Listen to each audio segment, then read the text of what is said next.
So what I want to talk to you today is about monetizing this unique asset you've got, which is public Wi-Fi. You've deployed it in lots of places, an amazing asset, but we think we can make it better. We can give people services, video on demand, for the actual venue they're in. So what we want to actually demonstrate today is our product, which we call Surecast Direct. Now, it's a complex event processing engine. What that means, it takes feeds from lots of places. So this could be weather, it could be CRM systems, lots of data.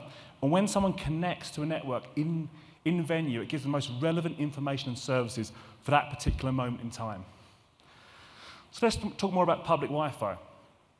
We like to think of this said and unsaid. Everyone says Wi-Fi is fantastic, it should be free to the end user, and it's a big differentiator for a venue.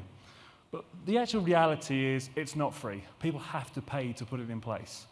The end user won't pay, but you guys have to pay, or other people have to pay to put it in. And now it's expected service. So used to be you'd go into someone like a Starbucks, oh, it's great, they've got Wi-Fi. Nowadays, if you go into a cafe and there's no Wi-Fi, where's the Wi-Fi? It's a problem. So the reality is it costs money, but it's an expected service. So how can we solve it? How can we help you monetize that amazing asset? So what we have is what we call a turning point or tipping point. So the end user won't pay for the Wi-Fi. It needs to be free. But if you want to do quality services and you want to do rich media, you need a good Wi-Fi network. So without this kind of monetization, the ecosystem starts to fail, and this potential of public Wi-Fi is lost. So what we focus on is actual value based on a location. Wi-Fi is quite unique. What you don't want to do is kind of spam people with stuff. They're walking around. But if they go into a venue and actually log on to the Wi-Fi service, if they get services or vouchers that are related to where they are, that's acceptable. And it's only in that particular area. So if we look at this example, we have Mary. Mary's sitting at home. She's on a laptop. And an advert appears or something flashes by for Amazon Local. And it's for a restaurant, 10% off. But Mary's not hungry. It's not lunchtime. She's not near the restaurant, so she ignores it. So Amazon, it's an okay channel for them, but it's not a great channel. We think we can bring a great channel.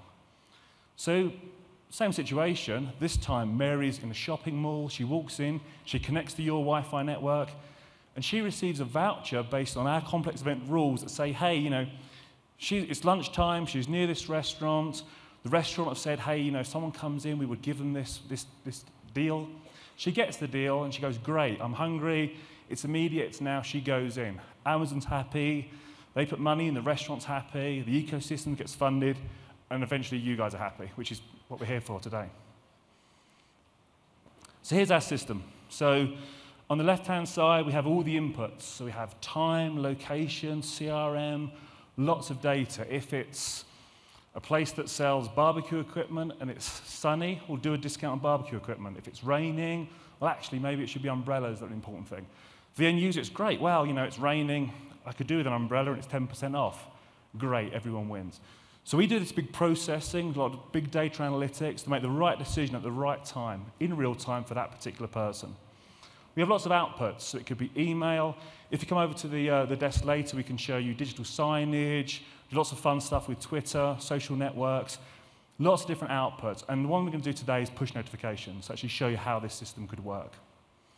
A lot of feedback comes in to our rules engine, and that's where our big data analytics comes in to process and actually see how good the yields were. Was that a successful campaign, yes or no?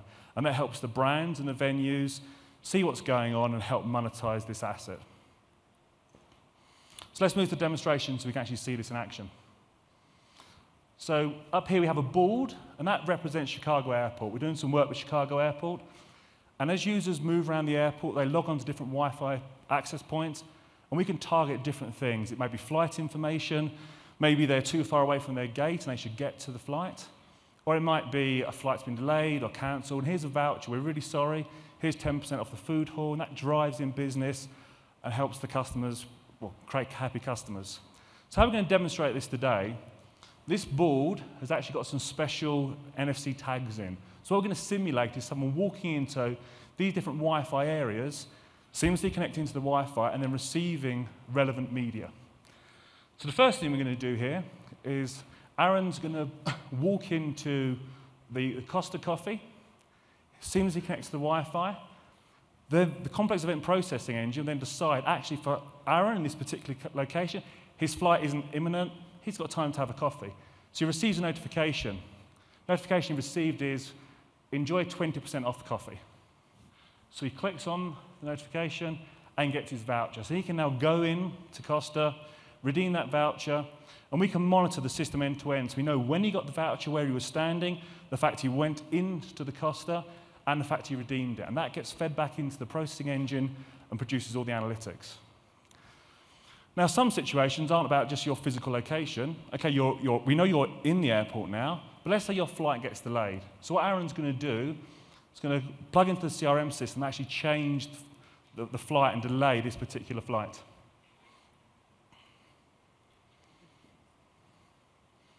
So what's happened, the system's realized, okay, your flight's been changed, which is annoying, my flight's been delayed. So the message reads, we're really sorry your flight's been delayed. Please accept this 10% gift voucher off in the food hall.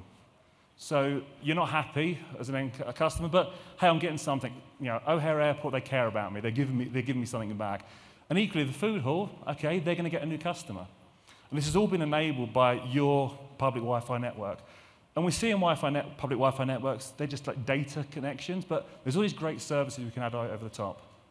The airport's a great example, actually. It's a transit hub. People are going to travel from there to a location. So in the Chicago app, it knows that you're flying to New York, say. So we know in 2 hours you will arrive in New York. So when you're in the departure gate, maybe it's nice to receive some information, maybe about restaurants, shows, sporting events that are available in New York.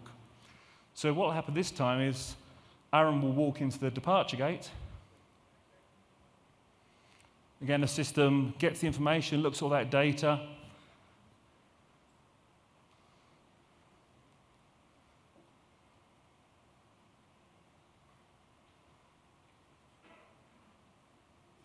Okay, looks like the notification's not coming in. Wrong gate, okay. We'll try again. Okay, so now we're on the right gate, which is the flight. And that's a good example, actually, if you think about it. If you're in the wrong gate kind of thing, it doesn't take that information into account, so it wouldn't present you that information. So now we're in the right gate, and we can say, check out what's happening in New York. So this is a situation where people in New York can use this space to advertise. And they know that these people are going to be in New York in 2 hours. They might want to book a restaurant, a hotel, etc. So this is just one example of how this technology can be used. We do work in anywhere there's public Wi-Fi, and the great things are things like train stations, airports, sports stadiums. So if you come to the innovation section later today, we can show you lots of more interesting and great examples, and a bit more detail about how the rules engine actually works. So very quickly, to cover off what we've done, we've talked about how this technology is the missing link to monetizing your public Wi-Fi network. Thank you very much for your time.